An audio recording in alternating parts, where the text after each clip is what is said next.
You're tuned into Habaka's Beehive Music, sweet as Tupelo honey, powered by T-Rex Radio T-Rex.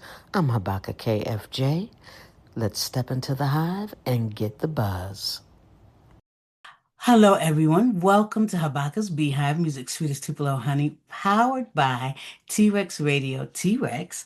I am Habaka KFJ, your host, artist, and top 10 Amazon author now, and storyteller. Today in the hive, I have with me none other than National Billboard charting artist Sharon Ray North. And she is a vocalist who understands that true artistry lives in the details. I really like that about her, that it lives in the details, the tone, the phrasing, articulation, and the deep interpretation of the lyric. So she's also known worldwide vocally for her range and captivating delivery as well. Sharon has mesmerized audiences across the United States and internationally as well. There's a subtle confidence that she holds in her presence and a beautiful balance of seriousness and playfulness at the same time that keeps listeners completely engaged. So I want to say, Sharon Ray North, welcome to Habaka's Beehive. I am so glad to have you here today. Thank you for having me. I'm glad to be here. Yes, so let me see here. I've got some incredible questions lined up for you. So make sure, no, you're going to love it. Okay, so now, Sharon, as a vocalist, like I said earlier, I love your bio that it emphasizes the tone and phrasing, and those are fingerprints of a true artist to Mhm. me. When did you first realize that your voice had the level of control and intention? When I was very little. Okay. And I don't even mean teenage or anything. I mean a little girl. And I don't even know if I was in school yet. I don't think so. And Wow. my parents were both very musically inclined. Okay. And I would sit on the floor next to their hi-fi. That Uh-huh. exactly one. And I would have my right ear right next to the speaker. And I'd sit there listening to Nancy Wilson, Barbara Mm.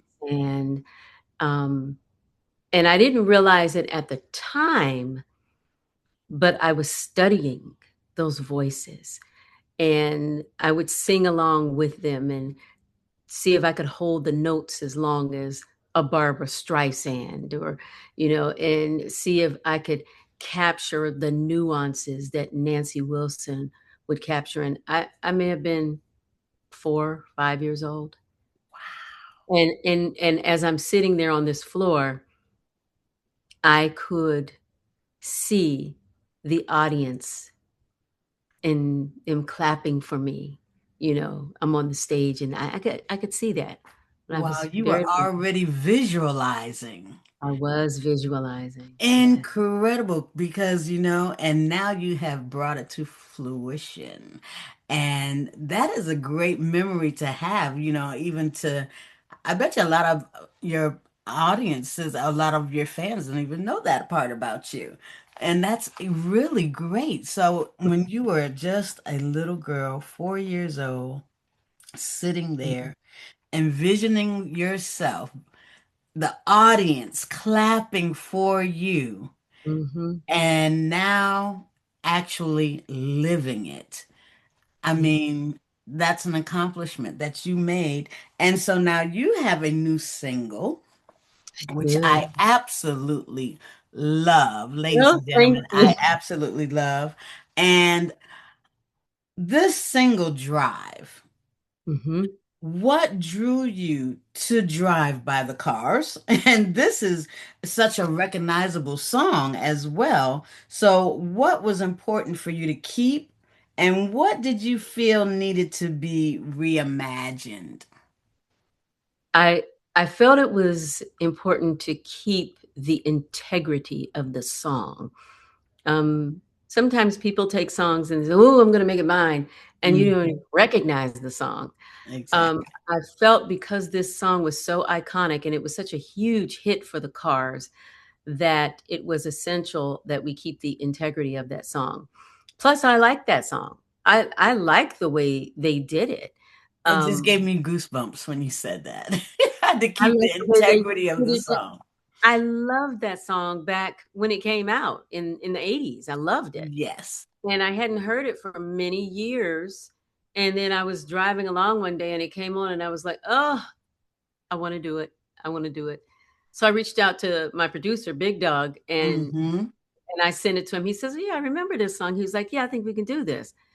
What I wanted to do though was to modernize it some because it is from the '80s, and Exactly. how it sounded in the '80s was how things sounded in the '80s. That's right. But we are now in 2026 Yes. and it needs to sound like something would sound in 2026. That's exactly what I was going to ask you. How did you make this version yours emotionally?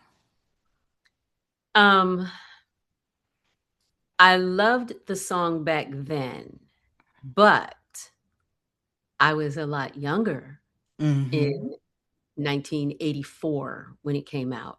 Okay. Yes. So I have a lot more life than I did back then. Okay. And That makes a lot of I sense. was able to put that into the song, even though I've never really experienced what that song is about, trying to save somebody really who Right. doesn't even realize they need to be saved. So Right. I've never really experienced that myself, but I understand it. But you understand it. And you know Mhm. what? You do feel that when you listen to the song, your version of it. And it just, like you said, it brings back the feeling. You kept the integrity of the song intact, but also adding the Sharon Ray North 2026 growth to an adult, right? Yeah. And understanding how to project it and how to emotionally giving the feeling of the song. And I really love the album cover too. I mean, I thought that that was just really like you said, it's just keeping everything in integrity. Is subtle, simple, but powerful. You And know, that's it what you want. was a friend of mine, he said, "You should have had somebody sitting in the car with you." And I'm like, "But no, No. because the in the song, he's asking, "Who's gonna drive you home tonight?" Yes, that's You right. know, and if someone's in the car with me, then you know who's driving you home. I'm sitting behind the Exactly. steering wheel and you're in the passenger seat. But the song is just filled with questions. Exactly. Like when I when they did it, when the Cars did it, and Benjamin Orr did the vocal, Rick Ocasek wrote it. When he sang the first line in each phrase, it was similar to what I did. Mm-hmm. You know, "Who's gonna tell you when?" But Yes. he kept it there, and I lowered it on the second And you line. lowered it. "It's too Mhm. late," Yeah. because that's the dark part of the song in each line. You In know, each line. "Who's gonna tell you when it's too late? Who's It's gonna too tell you late. things aren't so great?" That's right. So I lowered it a little to make it a little darker A on little those lines. darker. I Mhm. really like that. I like that. And I love also that you really gave it,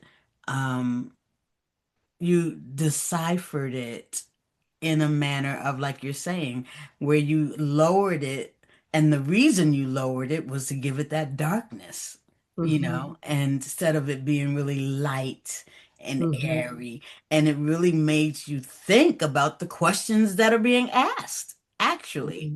Mm-hmm. Because Mm-hmm. I'm telling you, after hearing the song, maybe a week later, I was doing something and it made me think of your song. And I was like, this situation makes me think of Drive. Yes, it's like, okay, okay, Sharon. Sharon is in the house, everybody. Sharon is in the house. And if you, I tell you what, so when you approach a lyric, which you actually just answered that question because you approach those lyrics and lower the notes in order to make it dark.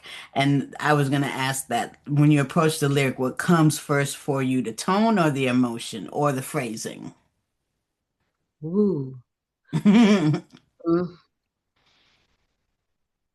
The phrasing is going to come last for me most of the time. Okay. Um, because the phrasing comes as a result of how the emotion is. How does this song need to be sung? First, I need to understand the song. Exactly. Um, I don't think that any singer can really do adequate justice to a song that they don't understand. That's exactly right. And Even so, if they memorize it, you yeah, can still feel that they just memorized it. They didn't you really have to put know what it anything, and means. yeah, it's You know, like you I have to had know the meaning. a young singer said to me one time, she sang At Last. I was there watching their band because I knew some people in their band. And she came up to me and she says, "What did you think? Because I know you do At Last and stuff." And I said, "You have a beautiful voice." I Hmm. said, "But you have to understand that while At Last is a kind of happy song, Hmm. it has a backstory." It does. Oh, And she I'm getting said, goosebumps "It again. it does?" And I said, "Well, what's the name of the song?" And she said, "At Last." I said, "At last means that there was a journey, Hmm. and it was not always a happy journey." Right. So you have to capture that when you sing it because she's saying it, "At Hmm. last," you Right. know? And when I do it, there's almost a growl in it, you know, Hmm. "At Hmm. last," That's right. because that's what she's saying. That's what You she know, said. "I've been through some stuff, That and at last, I'm here, that's and I'm." exactly it. It's you got that growl because you have, like you said, you've been through some things, you have lived life. Exactly. Now that song, I can totally relate to because I've Yes. lived through some of that, you know, Yes. so, yeah, you have to understand a song. Hmm. Don't sing it just because you can or just because you like it, Exactly. Or you but can do sing a million for runs. those reasons, but also because you understand the lyric. And that Hmm. doesn't necessarily mean you've had to live through it, No, but but you still live need to with understand it. the song. Hmm. And a lot of times what I'll also do, especially with standards, because that's my first genre really is Hmm. standards, is I'll go back to as far as I can to the original version of it. Right. Sometimes you can't find it, you know, or sometimes you don't know, okay, there's 500 versions here and it's hard to figure out which one came first. Hmm. And I'll read up on who wrote it. Who That's wrote this right. song? You know, what is it about this Why did person? they write it? I loved I love Rodgers and Hammerstein. But Ah, before Rodgers and Hammerstein, there was a Rodgers and Hart, and Lorenz Hart, who wrote the lyrics to My Funny My Valentine Funny and Valentine. just Yeah. tons of songs. And that's another song that people think, "Oh, My Funny Valentine," you know, but he wrote a lot from introspection. Hmm. And he Hmm. was a very short in stature. He was a grown man living with his mother. He was a chain smoker. He was an alcoholic and he was gay in a time when, you know, that was not the thing to be. He was a Right. mess. He was a mess. And when you hear things like, you know, some of the lyrics that he wrote, like, is your figure less than Greek? Is your Exactly. mouth a little weak? He's A talking about little weak. himself, Himself. but he wants somebody to love him anyway. He Hmm. wants to be somebody's Valentine. That's right. So you have to delve into some of the songs, especially the standards, because Oh, the yes. standards they seem very easy to sing, But and they're not. the lyrics are never complicated like No. now. Things are they're very couched in there. Hmm. Like Hmm. with the song "Isn't It Romantic?" Hmm. Moving shadows right. There's just this magic words, and it's like moving shadows right. Okay, yeah, I know what Hmm. that means, moving shadows and stuff. But you Exactly. don't you don't think about it because you're just singing it. It's a You're cool just song. singing it. That's Nice right. and low standard. But they were talking about the same things that we're talking about now. Only you didn't know they were talking about. Only exactly. Only we didn't know. We didn't know. That's exactly right. Yeah, And you know yeah. what? BB King made a statement. He said that he didn't feel like really anyone, you can't really sing the blues unless you have lived the blues. And he said you couldn't sing the blues unless you was at 50. You had to be 50 and over because for him that was his opinion of the blues. And he was like, well, I don't think you can really sing the blues until you reach 50 and you've lived the blues, and Mhm. then you can interpret it properly. And he may be a little right about And he that. might be a little right about that. I thought about that too. The And I blues was is like, a different. That's a blues is a different animal. oh yes, and I'm a known blues vocalist, which happened by accident, really. But um, when I heard him say that, I was like, you know what? He is absolutely right because Mhm. so many people, and also musicians included, think that the blues is just three chords and it's so simple. Oh, it's nothing. It's just dun, dun, dun, dun. But try it. I Uh-huh. tell my musicians, I need you to play this blues song real slow. And musicians have a hard time playing real slow. But we're not going to get into that. But anyway, that is what I have learned in doing the blues. So now, okay, your performance and presence, you've performed nationally and internationally. Do you shift your delivery depending on the audience or stay rooted in one interpretation? You have to be able to read your audience. Yes, that's right. There are some times when, in reading the audience, I'll drop a whole song. I'm like, we ain't gonna do that song today. Exactly. Exactly. Or It's like this song is not going to fit yeah, them. it's not gonna work. Or I'll add in a song. I'm like, let's do this. Uh-huh. Uh-huh. So you have to be able to read the audience and figure out how they'll best respond to that song. How's the song gonna resonate? Exactly. Um, I do, Gnarls Barkley's "Crazy" a lot in my I show, love that song.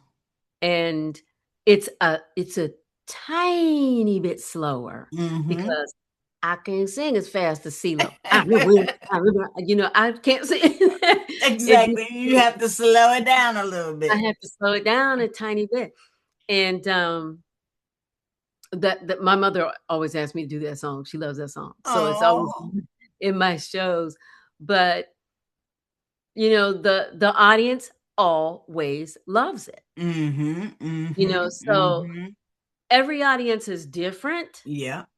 but you kind of have a blueprint going in. Exactly, exactly. You I was know, gonna say, so yeah. maybe that song right there could be I like almost a signature song that you Mhm. know that the audience is gonna love it because you've experienced that in all of your other performances. Like Right. you know that this song is successful and I can do it, and probably they're expecting it.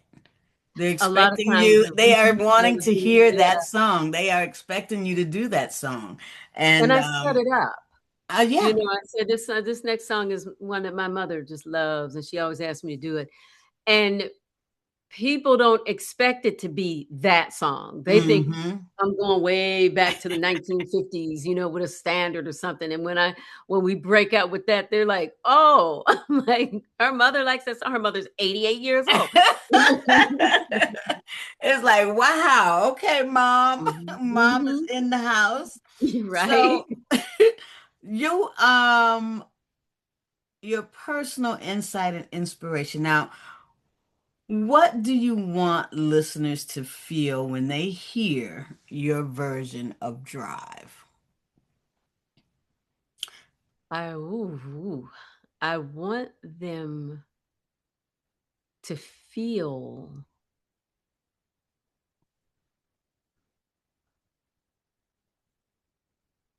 empathy Oh, okay. That's because a good one.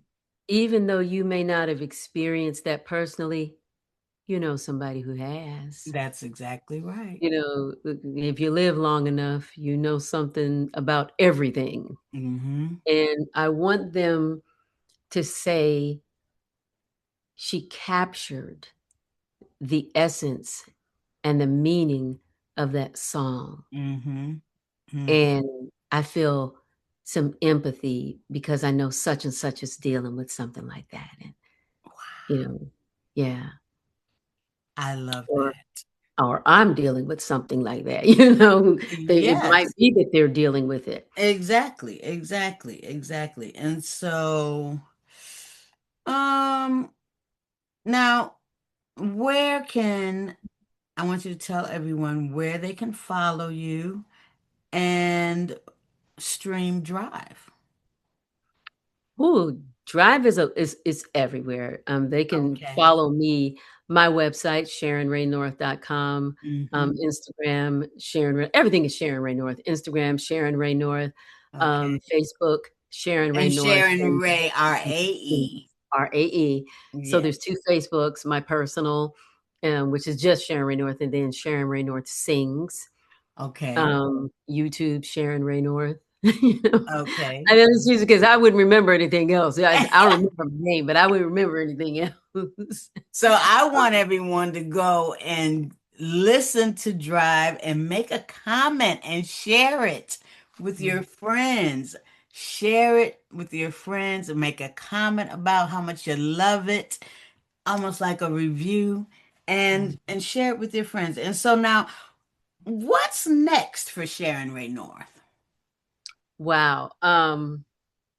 I'm not doing a whole lot this summer. I've canceled a few shows because my mom is having some health issues. Mm-hmm. So I'm so sorry to hear about yeah, that. it is way more important Of for me course. to be close to her.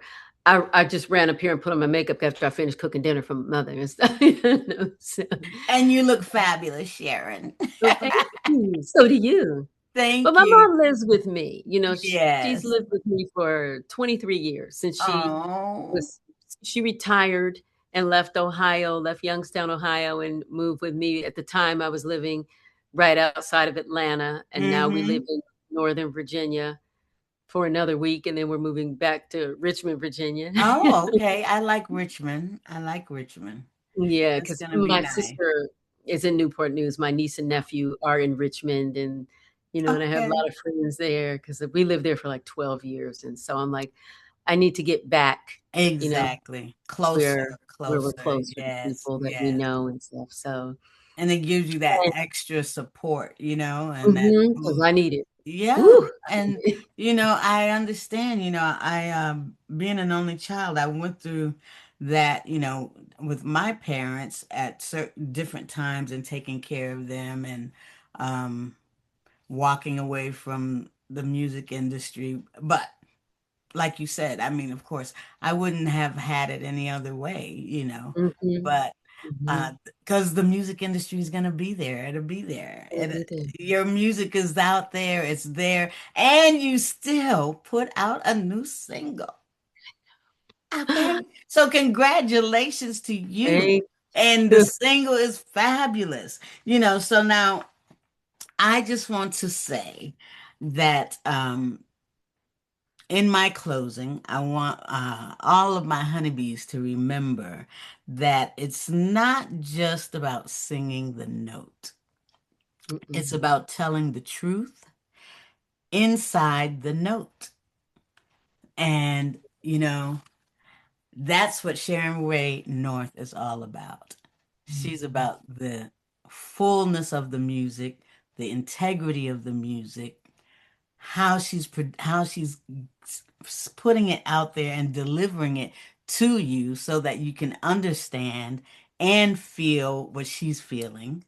And I'm just so happy that she came to the hive and we have gotten the buzz on Sharon Ray North. And so I want to just tell everyone, be mindful, share this music because she's done it from the heart just for you, just for you, and whoever else that you want to introduce to Sharon Ray North. And so I want to say thank you. This is Habaka from Habaka's Beehive, music sweet as Tupelo honey, powered through T-Rex Radio. T-Rex, Canada's biting soul radio station.